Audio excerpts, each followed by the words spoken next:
There's this famous Albert Einstein quote that goes something like, "Everyone is a genius, but if you judge a fish by its ability to climb a tree, it will live its entire life believing it is stupid."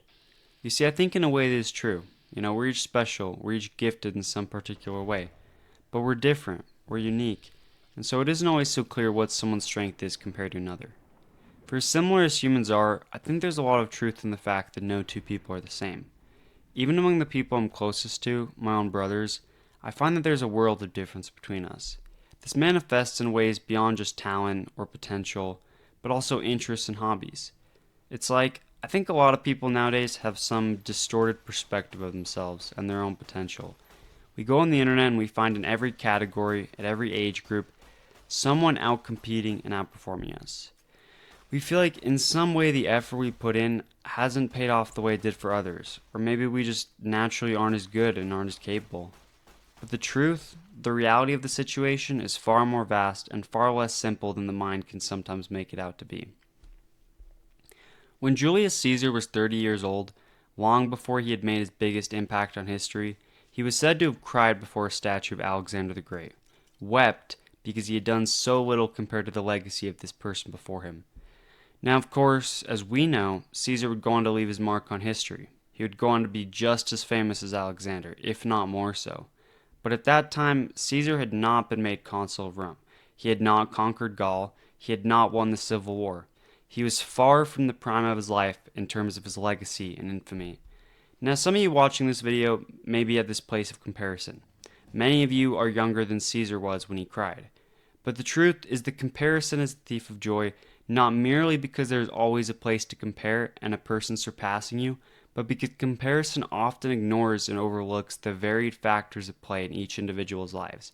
Alexander was born to inherit a mass swath of land and territory, a veritable empire in the making already carved out by his father Philip.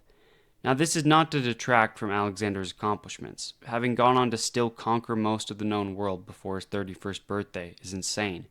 But regardless, for Caesar to have compared himself to Alexander in that way was dismissive of the comparative advantages and disadvantages at play. Caesar was wealthy, to be sure. He was born into a prestigious family with certain advantages of his own, but he was not born into a position of power. It was something he had to work for, slowly building himself up until he had shaped the world in his own significant way. Now, sorry to ramble about Roman history, but you guys are Fallout fans, and so I figured the metaphor was fitting. What I mean to say with all of this is that every individual has their own advantages and disadvantages. We live completely unique lives which develop us each into entirely unique individuals. To say that Caesar could have done what Alexander did had they switched places is wrong. To say that Alexander could have done what Caesar did had they switched places is also wrong. Not because it is impossible necessarily for either to achieve the aforementioned feats of one another, but because it is such a distortion of the individual experiences which shape these individuals and their strength that it is impossible to say who an Alexander raised as Caesar would be, or who a Caesar raised as Alexander would be. As the late Napoleon Bonaparte once said, riches do not consist in the possession of treasures, but in the use which is made of them.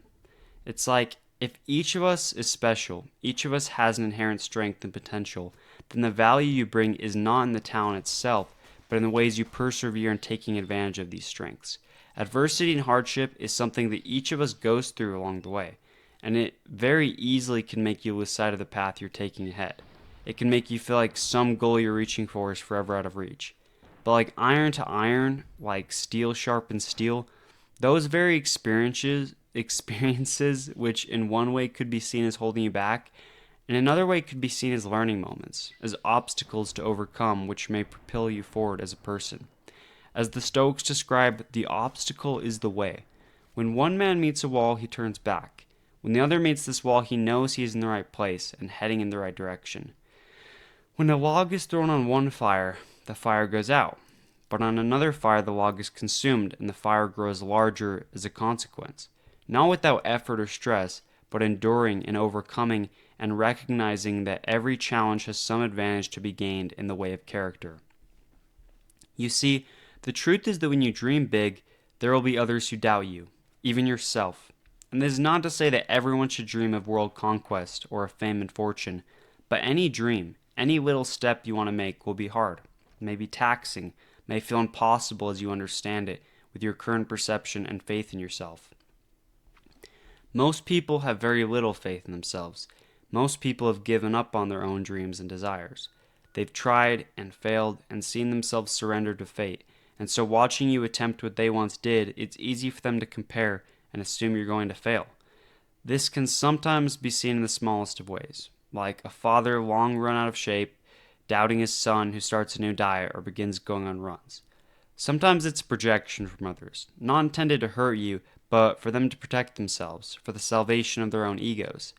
This is something which must be avoided, because however valid or rational it may seem to make excuses, it does nothing but take the power away from you.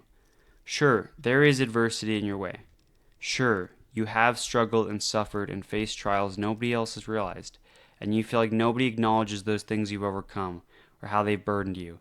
But do these acknowledgments change what must be done? Do they improve the condition of your life or your future? Did Caesar curse the fact that he was not born to be a king such as Alexander, or did he carve his own path and forge his own greatness? There is a humility and respect which can come from your trials.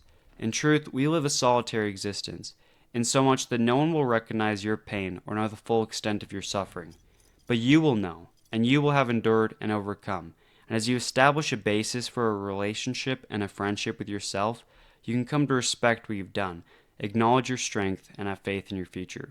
You see, at the times in my life where I felt like I was really making progress, when I gave little into self-pity or into self-destructive thoughts, it was in a way because of the faith I had restored.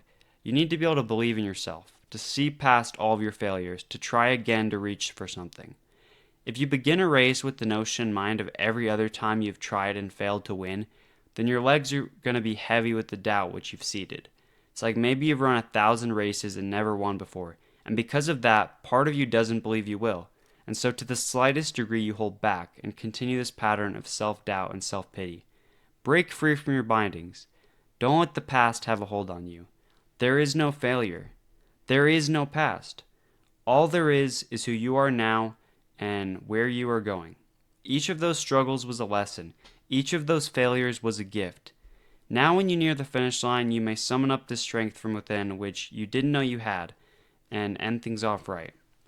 It's so important to believe in yourself because in a way, at the end of the day, that's what you have. That's who's in your corner cheering you on. That younger version of you who didn't know if you'd make it this far, that bright-eyed kid who didn't know what he wanted out of his life and only lived for the moment. It's like you are every second of your life in this moment put into practice. Every experience which shapes you into who you are, that's your strength, your gift, and the thing you have which nobody else can bring. As if we were all writing a book about our lives through our experiences, no two would be the same. And so in that way, we are each like painters with our own colors. However similar our colors may be to one another, nobody can paint the same painting as you.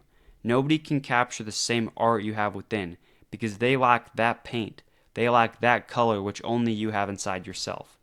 Never lose hope. Never lose faith in yourself. As a certain wise uncle once said, in the darkest times, hope is something you give yourself. That is the meaning of inner strength. Take up arms. Choose your burden and labor to overcome. Whatever this means and however this applies to you, that struggle, that battle is where character is birthed and where meaning is derived. As the Stoics would say, it is not success, not any individual success or accomplishment which fulfills us, but a state and a flow and a way of being which is fulfilling, a continuing process of progressing towards a dream. This they would call eudaimonia, a flourishing life. To end this discussion, I'm reminded of an old adage put forward by Theodore Roosevelt. In short, he says that you cannot always achieve, but if you do what you can, with what you have, with where you are, then at least you have tried.